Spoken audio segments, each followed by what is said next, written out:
Hello everyone, first time మన channel చూస్తుంటే subscribe చేసుకోవడం మర్చిపోవద్దు. వీడియోలోకి వెళ్ళినట్లయితే రాజ్ ఫ్రెండ్ శ్వేత గురించి తెలుసుకోవడానికి కళ్యాణ్ కావ్య కలిసి మాట్లాడుకుంటూ ఉంటారు. అప్పుడే కళ్యాణ్ అసలు ఏం జరుగుతుంది, తను ఎవరు ఏంటనేది తెలుసుకోవాలంటే అన్నయ్య ఫోన్ ఒకసారి చెక్ చేస్తే సరిపోతుంది.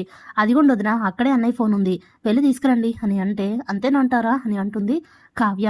అంతే వదిన, వెళ్ళి తీసుకురండి అని అంటే ఇక కావ్య ఫోన్ తీసుకురావడం కోసం లోపలికి వచ్చి ఆ ఫోన్ ముట్టుకోబోయి మళ్ళీ ఆ ఫోన్ అక్కడ వదిలేసి బయటకు వచ్చి, ఎందుకనో నా మనసు ఒప్పుకోవడం లేదు కవి గారు, ఇంకొకరి ఫోన్ చూడటం సంస్కారం అనిపించట్లేదు అని అంటే, వదిన ఇప్పుడు మీరు సంస్కారం నిలబెట్టుకోవాలా లేకపోతే మీ సంసారం నిలబెట్టుకోవాలా, అది ఆలోచించుకోండి ముందు అని అంటారు.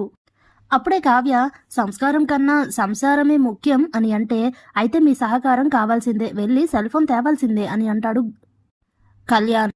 నా వల్ల కావట్లేదు కవి గారు, వద్దులేండి, ఎలా జరగాలని ఉంటే అలాగే జరుగుతుంది, వదిలేయండి అని అంటే, అలా ఎలా వదిలేస్తాను వదిన, మీరు మా అమ్మ తర్వాత అమ్మ లాంటివారు, చూస్తూ చూస్తూ అలా వదిలేలేను అని చెప్పి కళ్యాణ్ వెళ్ళి రాజ్ ఫోన్ అయితే తీసుకొచ్చిస్తాడు బయటికి. ఇక వెంటనే కళ్యాణ్ రాజ్ ఫోన్ ఓపెన్ చేసి, ఇదిగోండి వదిన, శ్వేత అని ఉంది, మీరు చదవండి అని అంటే, నేను చదవలేను కవి గారు అనేసరికి ఇక కళ్యాణే అదంతా చదివి శ్వేత ఫోటో చూసి షాక్ అవుతాడు. అప్పుడే కళ్యాణ్ని చూసి చాలా కంగారు అనిపిస్తుంది కావ్యకి. ఏమైంది కవి గారు, ఎందుకు అలా షాక్ అయ్యారు, ఏమైంది అని అడిగితే అప్పుడే కళ్యాణ్ చాలా రిలాక్స్డ్గా ఫీల్ అవుతూ చాలా హ్యాపీగా నవ్వుకుంటూ, వదిన మీలాంటి మంచి వాళ్ళకి ఆ దేవుడు ఎప్పుడూ అన్యాయం చేయడు, మీకెప్పుడు అంత మంచి జరుగుతుంది వదిన అని అంటే, కవిగారు మీరేం చెప్తున్నారు, నాకేం అర్థం కావట్లేదు అని అంటే, మీరు అన్నయ్యకి శ్వేతకి మధ్య ఏదో ఉందని కంగారు పడుతున్నారు కదా, దాని గురించే చెప్తున్నాను వదిన, మీరేం టెన్షన్ పడాల్సిన అవసరం లేదు.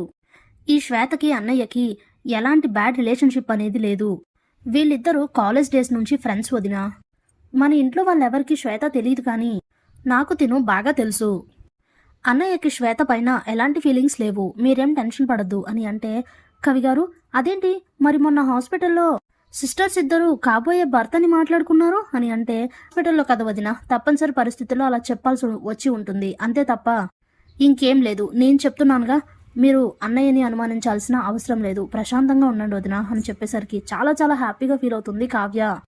ఆనందంలో కన్నీళ్లు పెట్టుకుంటుంది. మీరు గనక వచ్చి ఈ ఫోన్ చూసి నాకు హెల్ప్ చేసి ఉండకపోతే చాలా ఘోరం జరిగిపోయేది, చాలా చాలా థ్యాంక్స్ అని అంటుంది కావ్య.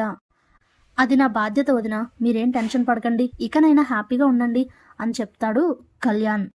అప్పుడే కావ్య, అమ్మో మీ అన్నయ్య వచ్చేస్తున్నట్టున్నారు, ఫోన్ అక్కడ పెట్టేయండి అని అంటే ఫోన్ తీసుకెళ్ళి అక్కడ పెట్టేసి ఇద్దరు అక్కడి నుంచి వెళ్ళిపోతారు. ఇక కాసేపటి తర్వాత హాల్లో అందరూ కూర్చొని ఉంటే ఇప్పుడే కళ్యాణ్ అపర్ణ దగ్గరకు వచ్చి, పెద్దమ్మ గీజర్ రిపేర్ చేసే టెక్నీషియన్ని రమ్మని చెప్పారు కదా, ఎన్నింటికి రమ్మని చెప్పను అని అడుగుతాడు. అప్పుడే అపర్ణ, అవసరం లేదులే కళ్యాణ్ అని అంటుంది.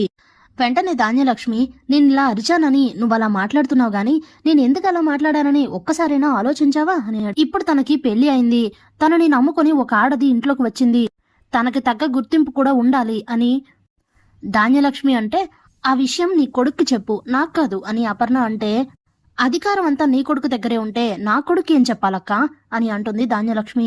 అప్పుడే ఆ మాటలన్నీ మేడపై నుండి వింటున్న రాజ్ స్టన్ అవుతాడు. అలాగే ఇంట్లో అందరూ కూడా షాక్ అయ్యి అలా చూస్తూ ఉండిపోతారు. Thanks for watching.